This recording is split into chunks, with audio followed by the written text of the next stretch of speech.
No. This is ridiculous. I'm not moving.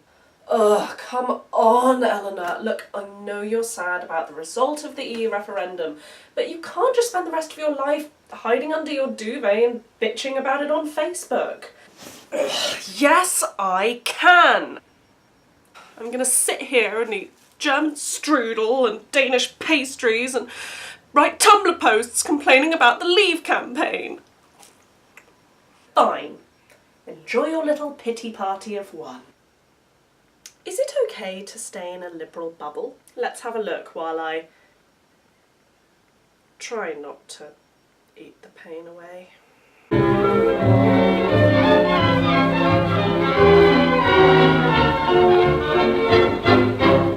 Wow, I am really weirdly depressed by the results of this EU referendum. I'm sorry everyone, but I tried.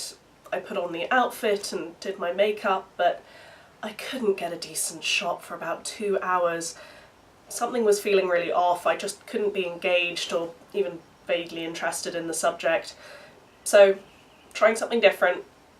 Just me, the feminist baker. I had German strudel and Danish pastries, but I don't even have the enthusiasm for that, so let's try that title again. I'll try and work up some energy. It's okay. You can claim Polish citizenship. It's gonna be fine. Try that title again.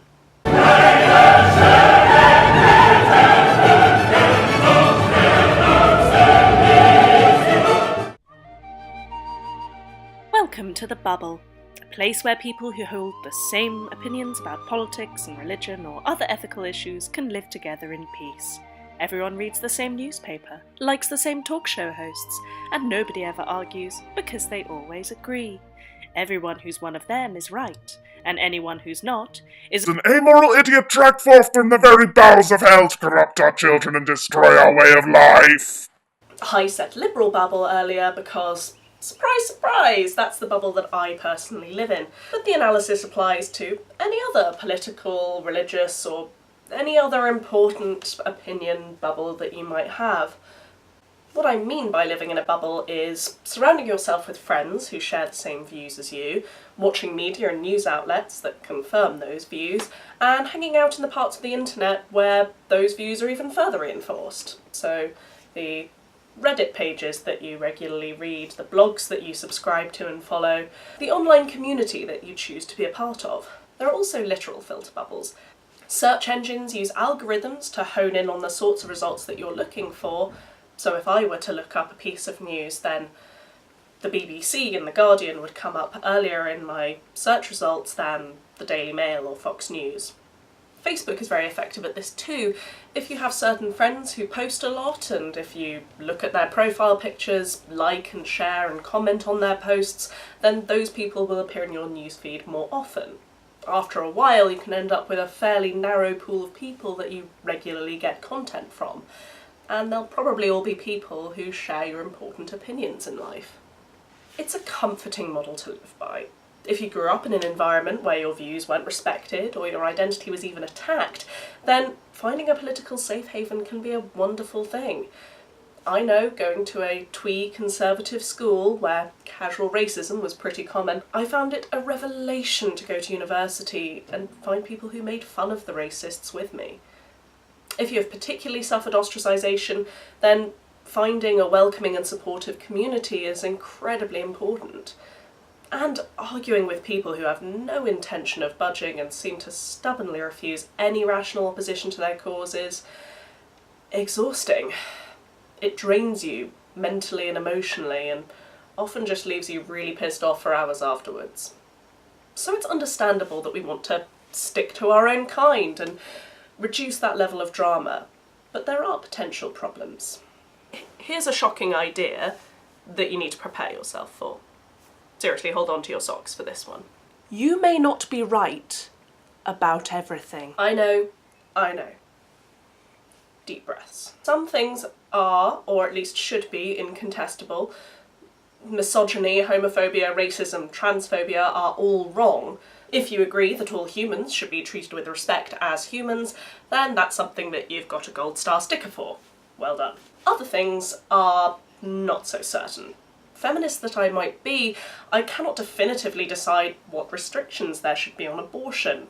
I'm not sure if all sex work is inherently immoral because it devalues women, or if it's worse to patronise women for the choices they make regarding their own goddamn bodies. There are lots of issues that I think I have answers to, but I can't be 100% sure of. And if you live in a democracy where you can affect governance through voting, and if your consumer choices in a capitalist economy influence which companies make the most money and what products become popular or defunct, then you should probably be prepared to analyse your choices by at least investigating other points of view. But algorithm filter bubbles and self-imposed bubbles make it harder to do. Even if you try and read from a news source you wouldn't usually look at, or have a discussion with someone who opposes your views, there are cognitive biases that get in the way of convincing you to really listen. Here's just a short list of biases that affect how you take in information and either use it or discard it to confirm your pre-existing opinions. Anchoring. The tendency to focus on one piece of information, usually the first piece that you come across on a topic. For instance, that crime rate statistic you read about 3 years ago is still fresh in your mind, even when there is better updated information available.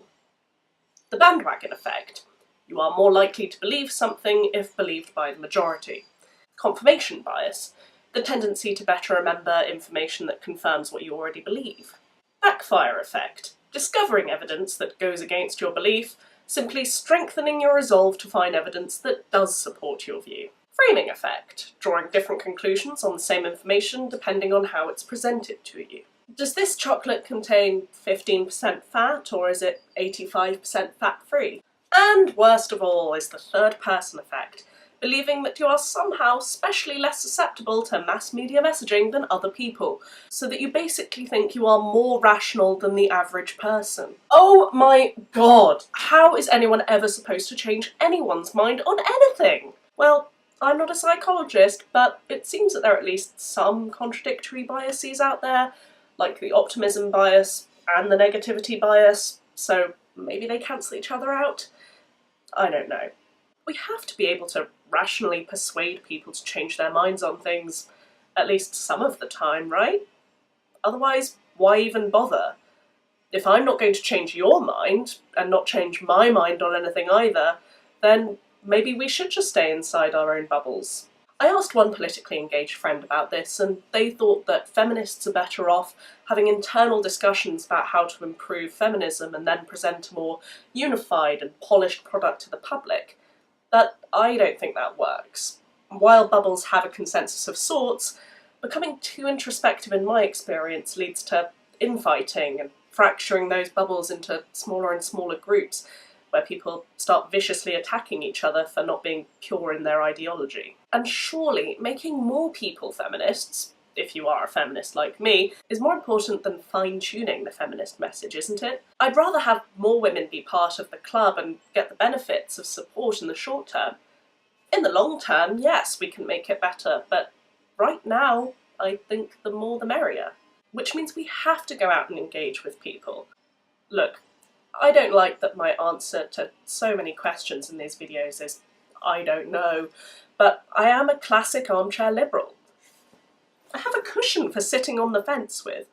I think convincing people of things is hard, and in the post-factual democracy, we have to accept that we are less rational creatures than we like to believe we are. Hopefully, awareness of cognitive biases helps people overcome them. And being a philosophy student, I highly recommend that people learn about logical reasoning and the structuring of arguments. But if I were to estimate the demographics of my viewership, it would be a Venn diagram of this. 3 totally unconnected circles. You have the largest group being the ardent feminists, a lot of whom are actually just my friends who watch this, thanks guys, who are looking for something entertaining. Maybe it's a little bit informative for them, who knows. Then we have a sizable minority of people who don't like feminism and deliberately look up the word feminism on YouTube so that they can watch things that they know will make them angry, so that they can enjoy the rush of adrenaline that comes from self-righteous indignation. And then, over here, we have a teeny tiny group of genuinely undecided people, people who haven't learned much about feminism yet. They probably already have a slight leaning towards one or the other, so at best, I can basically hope to maybe affect half of the people in that group positively. I mean, it's still a good thing to entertain people who are feminists, and if people who hate feminism choose to watch my videos, then thanks for boosting my viewership. Please subscribe. But in terms of actually convincing people, I don't think I'm even going to get as high as double digits of people to influence.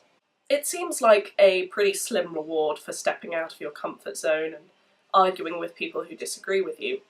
Probably the answer is to know your audience and not try and have these arguments with people who clearly aren't going to change their minds, and definitely not at the dinner table where it's going to make the whole family feel really uncomfortable.